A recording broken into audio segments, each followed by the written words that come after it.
माननीय प्रधानमंत्री जी के आशीर्वचन और प्रशंसा से यकीनन मध्य प्रदेश वासियों को निरंतर प्रगति पथ पर चलने के लिए प्रेरित करते रहेंगे।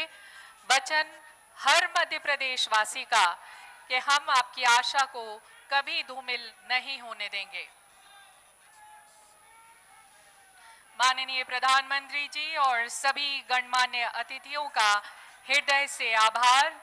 मध्य प्रदेश की विकास गाथा में आपका कीमती समय देने के लिए कोटि कोटि नमन।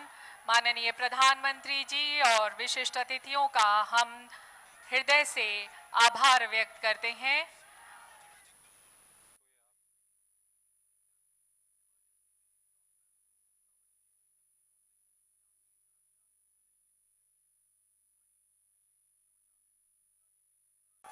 भारत माता की। मध्य प्रदेश के राज्यपाल श्रीमान मंगूभाई पटेल, मुख्यमंत्री भाई शिवराज जी, रेल मंत्री अश्विनी जी, अन्य सभी महानुभाव और विशाल संख्या में आए हुए भोपाल के मेरे प्यारे भाई और बहनों,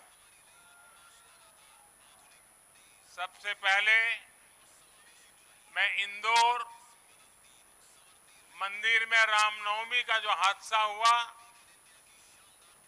मैं अपना दुख व्यक्त करता हूं। इस हादसे में जो लोग असमय हमें छोड़ गए, उन्हें मैं श्रद्धांजलि देता हूं। उनके परिवारों के प्रति अपनी संवेदना व्यक्त करता हूं। जो श्रद्धालु जख्मी हुए हैं, जिनका अस्पताल में इलाज जारी है, मैं उनके जल्द स्वास्थ्य की भी कामना करता हूं। साथियों, आज एमपी को अपनी पहली वंदे भारत एक्सप्रेस ट्रेन मिली है। वंदे भारत एक्सप्रेस से भोपाल और दिल्ली के बीच का सफर और तेज हो जाएगा। ये ट्रेन प्रोफेशनल्स के लिए, नौजवानों के लिए, कारोबारियों के लिए नई सुविधा लेकर के आएगी। साथियों, ये आयोजन जिस आधुनिक और भव्य रानी कमलापति स्टेशन पर हो रहा है, उसका लोकार्पण करने का सौभाग्य भी आप सबने मुझे दिया था। आज मुझे यहीं से दिल्ली के लिए भारत की आधुनिकतम वंदे भारत ट्रेन को रवाना करने का आपने अवसर दिया है। रेलवे के इतिहास में कभी बहुत कम ऐसा हुआ होगा कि एक ही स्टेशन पर इतने कम अंतराल में किसी प्रधानमंत्री का दोबारा आना हुआ हो।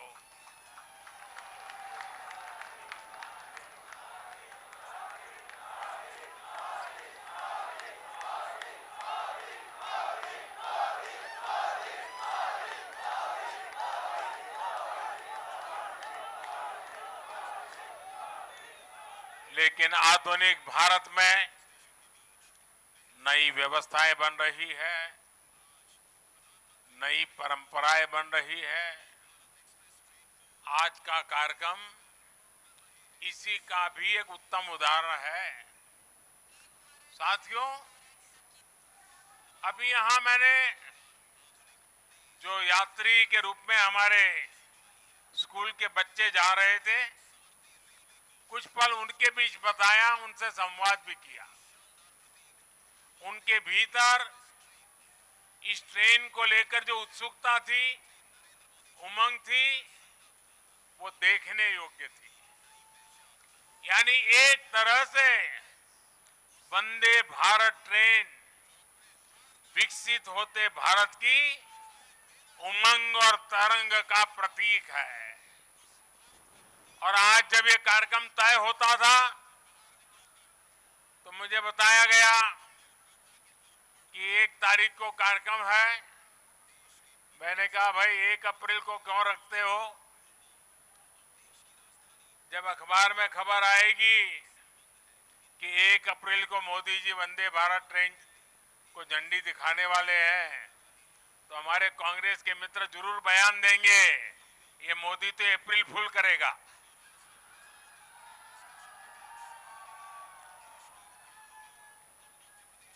लेकिन आप देखते हैं 1 अप्रैल को ही ये ट्रेन चल पड़ी है।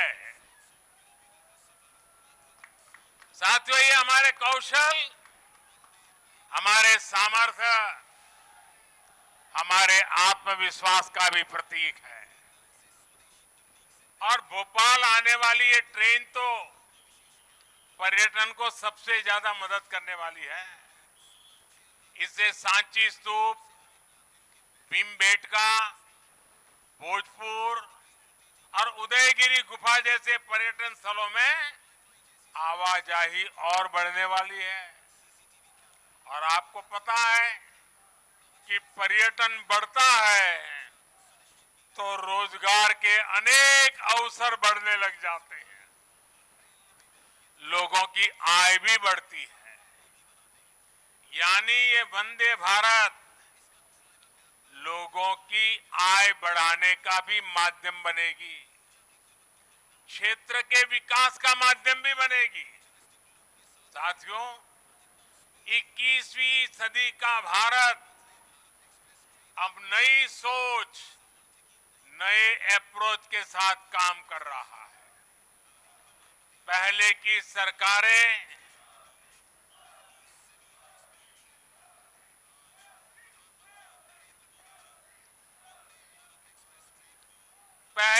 सरकारें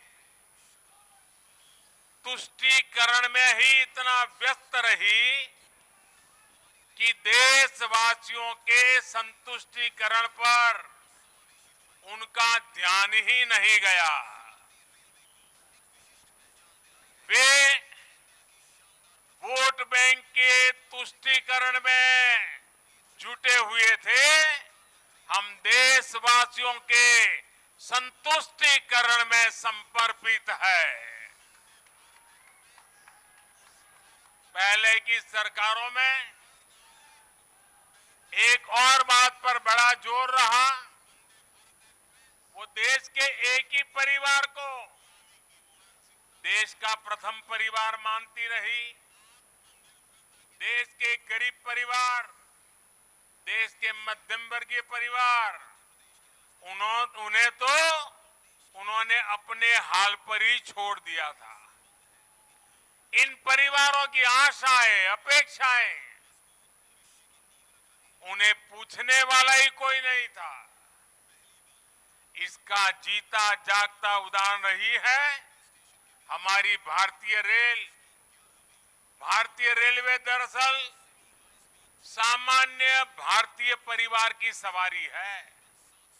माता, पिता, बच्चे, दादा, दादी, नाना, नानी, सबको इकट्ठे जाना हो तो दशकों से लोगों का सबसे बड़ा साधन रेल रही है। क्या सामान्य भारतीय परिवार की इस सवारी को समय के साथ आधुनिक नहीं किया जाना चाहिए था? क्या रेलवे को ऐसे ही बदहाल छोड़ देना सही था? साथियों, आजादी के बाद भारत को एक बनाया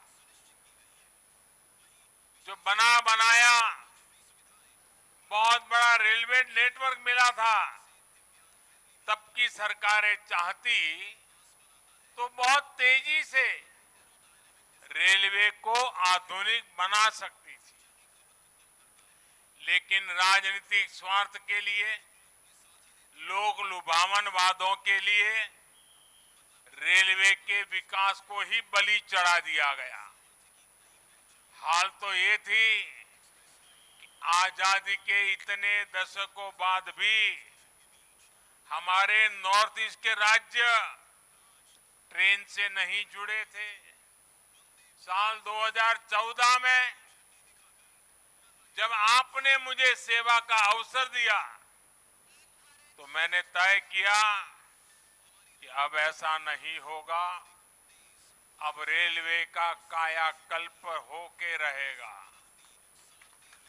बीते 9 वर्षों में हमारा ये निरंतर प्रयास रहा है कि भारतीय रेल दुनिया का श्रेष्ठ रेल नेटवर्क कैसे बने। साल 2014 से पहले भारतीय रेल को लेकर क्या क्या खबरें आती थी ये आप भली भांति जानते हैं। इतने बड़े रेल नेटवर्क में जगह जगह हजारों मानव रहित फाटक थे। वहां से अक्सर दुर्घटनाओं की खबरें आती थी। कभी कभी स्कूल के बच्चों की मौत की खबरें दिल दहला देती थी। आज ब्रॉडगेज नेटवर्क मानव रहित फाटकों से मुक्त हो चुका है। पहले ट्रेनों के दुर्घटनाग्रस्त एक्सीडेंट होने और जान माल की हानि की घटनाएं भी आए दिन आती रहती थी। आज भारतीय रेल बहुत अधिक सुरक्षित हुई है। यात्री सुरक्षा को मजबूत देने के लिए रेलवे में मेड इन इंडिया कवच प्रणाली का विस्तार किया जा रहा है। साथियों, सुरक्षा सिर्फ हादसों से ही नहीं है, बल्कि अब सफर के दौरान भी अगर किसी यात्री को शिकायत होती है तो त्वरित कार्रवाई की जाती है। इमरजेंसी की स्थिति में भी बहुत कम समय में सहायता उपलब्ध कराई जाती है। ऐसी व्यवस्था का सबसे अधिक लाभ हमारी बहनों बेटियों को हुआ है। पहले साफ सफाई की शिकायतें भी बहुत कम आती थी।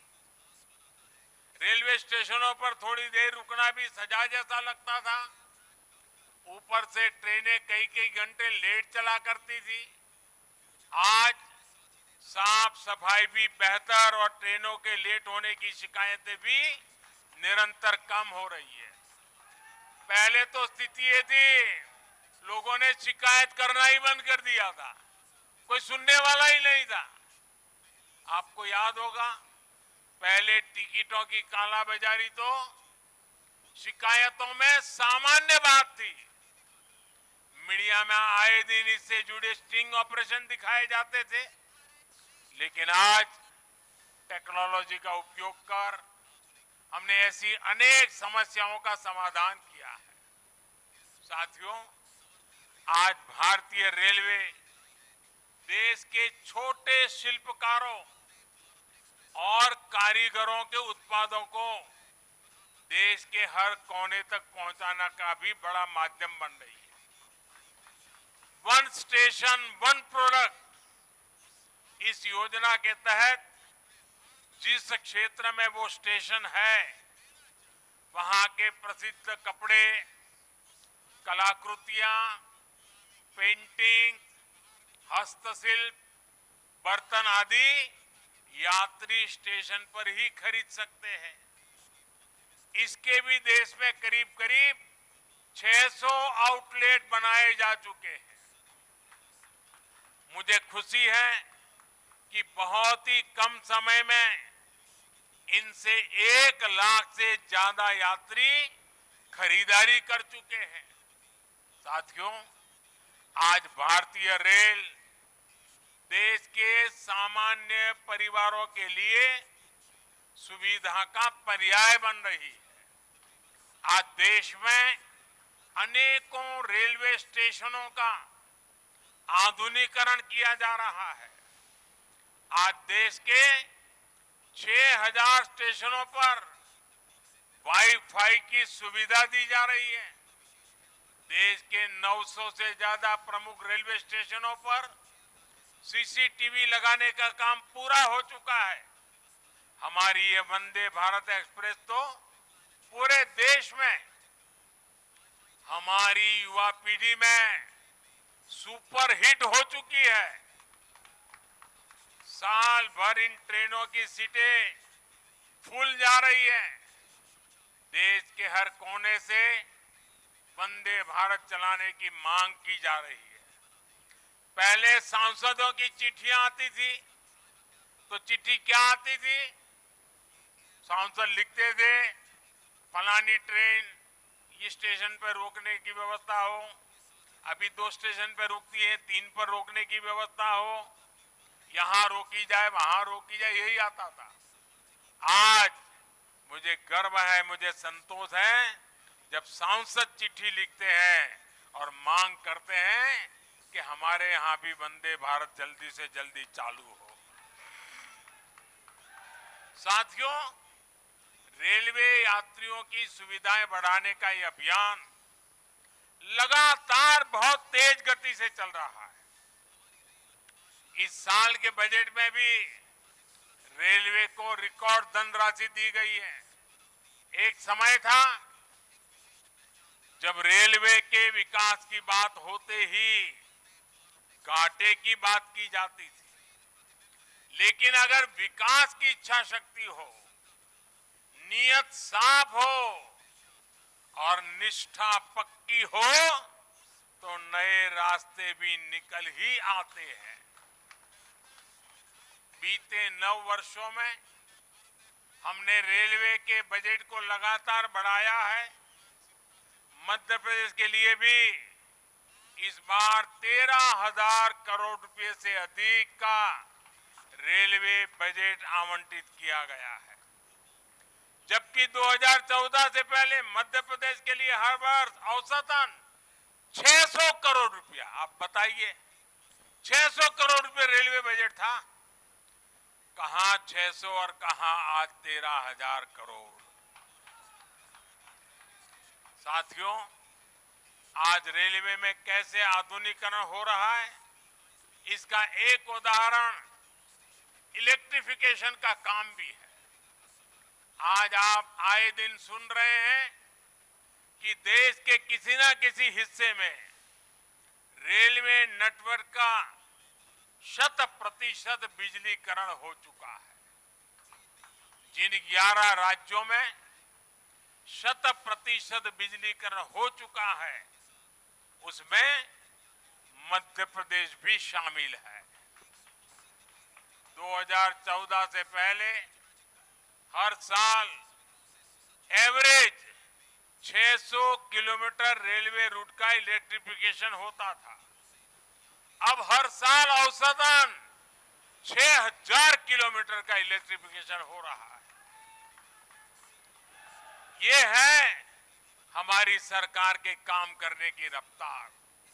साथियों, मुझे खुशी है मध्य प्रदेश आज पुराने दिनों को पीछे छोड़ चुका है। अब मध्य प्रदेश निरंतर विकास की नई गाथा लिख रहा है।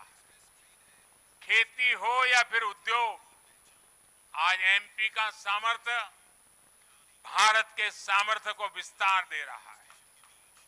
विकास के जिन पैमानों पर कभी मध्य प्रदेश को बीमारू कहा जाता था, उनमें से अधिकतर में एमपी का प्रदर्शन प्रशंसनीय है। आज एमपी गरीबों के घर बनाने में अग्रणी राज्यों में है। हर घर जल पहुंचाने के लिए भी मध्य प्रदेश अच्छा काम कर रहा है।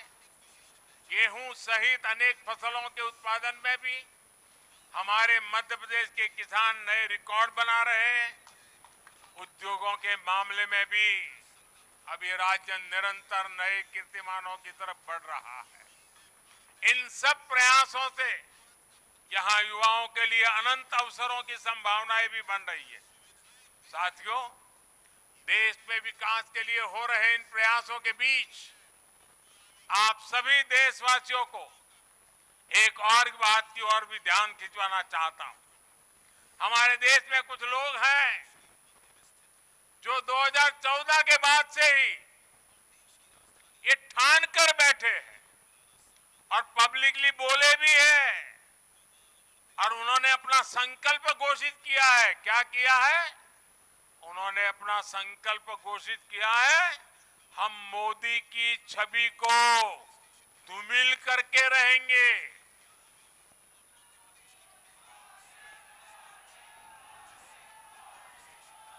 इसके लिए इन लोगों ने भांति भांति के लोगों को सुपारी दे रखी है और खुद भी मोर्चा संभाले हुए हैं। इन लोगों का साथ देने के लिए कुछ लोग देश के भीतर है और कुछ देश के बाहर भी बैठकर अपना काम कर रहे हैं।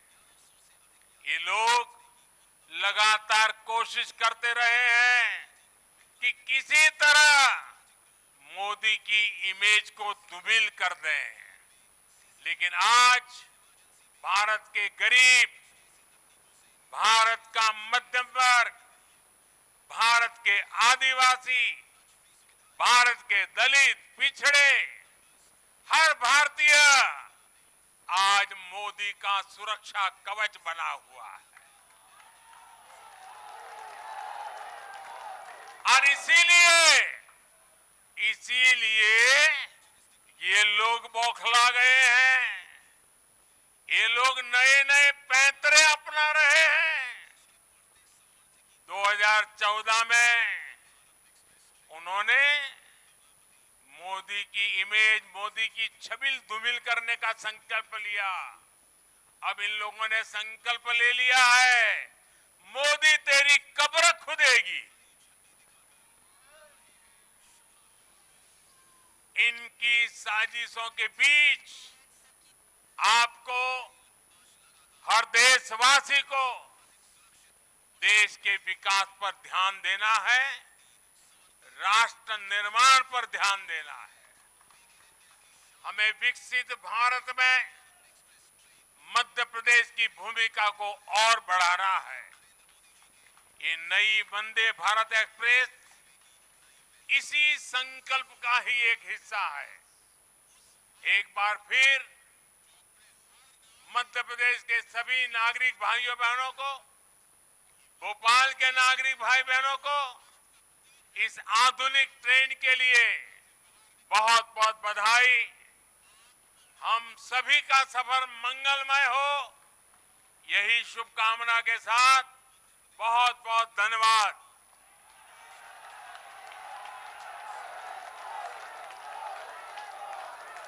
धन्यवाद माननीय